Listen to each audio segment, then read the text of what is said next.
There was this dude who was sitting in the airport, and he was like, you know what, I'm a spiritual guy. Whenever I'm in trouble, God listens to me and things get done. At around 8 p.m. in the evening, the airport authority started serving food, and he started telling people next to him, see, I told you I was hungry, and see, there is food. Wow, God listens to me. And he kind of started eating. There was the gentleman who heard that, and he came up to him and said, excuse me, sir, do you know why the food was given? He said, no, I really don't. Why? Tell me. He said, sir, your flight is cancelled.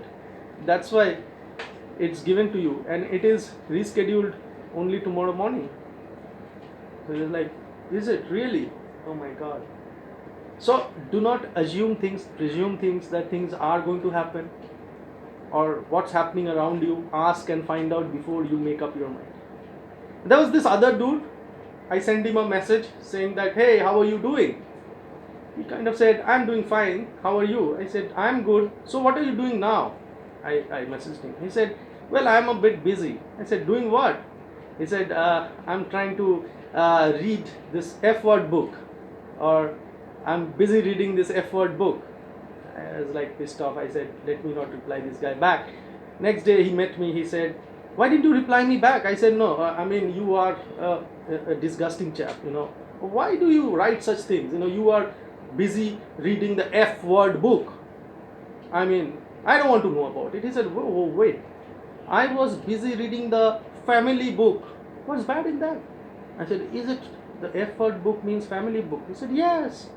I said, oh my God, I thought something else. I'm sorry.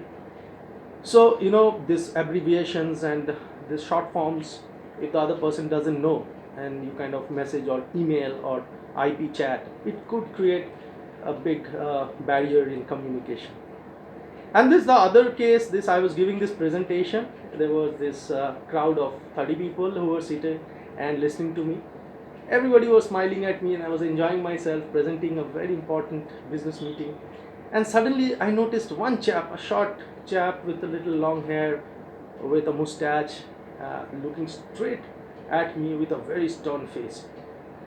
I was a bit taken aback. I was a bit scared. What's happening? I felt nervous. I looked at others, they were smiling, so I continued.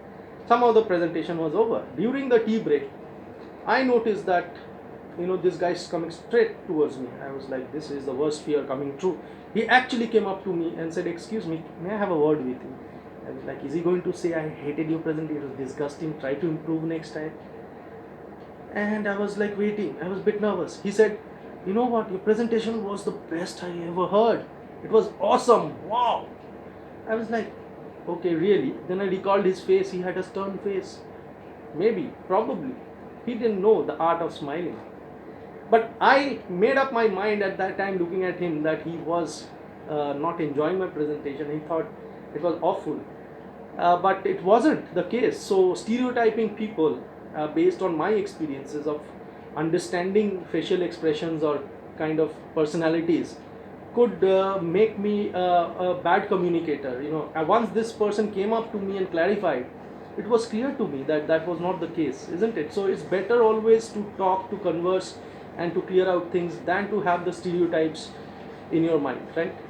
So I think these three stories pretty much talks about what causes miscommunication and what can remove them and make communication easier. I just finished with a small little story where this dude was trying to improve communication. So he was dating this girlfriend, and he looked at her and she said, baby, I love you. And he replied back, thank you. Whereas he should have replied that I love you too. But somehow he said thank you. She was unhappy with the answer. The matter didn't move forward. Couple of months later, he was dating another girl. This time he thought, let me be prepared. So before she said anything, he said, baby, I love you as well. And she was like taken aback. She said, okay, I love you too. But how much do you love me? She asked. He had no answers again. Things didn't move forward. Third time, he met a girl and he was prepared. He said, baby, you know what? I love you 20 times. 20 much. 30 much. She's like, what are you talking? You don't even know to talk. things didn't work out again. Couple of months later, he was well prepared, and he was quiet this time. The girl met him, sat next to him, they were eating. She said, "You know what, I want to tell you something." He said, "Yes." She said, "Baby, I love you," the girl said. He said, uh, "Okay, but I love you as well." Then the girl said, "But how much?" He said, "Well, as much as my bank balance is right now." And she kind of took his ATM card, took him to the ATM, checked it. You know what? His bank balance was in the negative. Guy's unlucky, isn't it?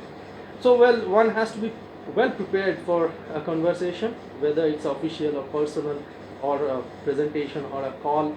I think, even if you're prepared, you should be prepared with the right answers, anticipating the right things, and say the right things at the right time, so that your conversation goes in the right track and you get fruitful results.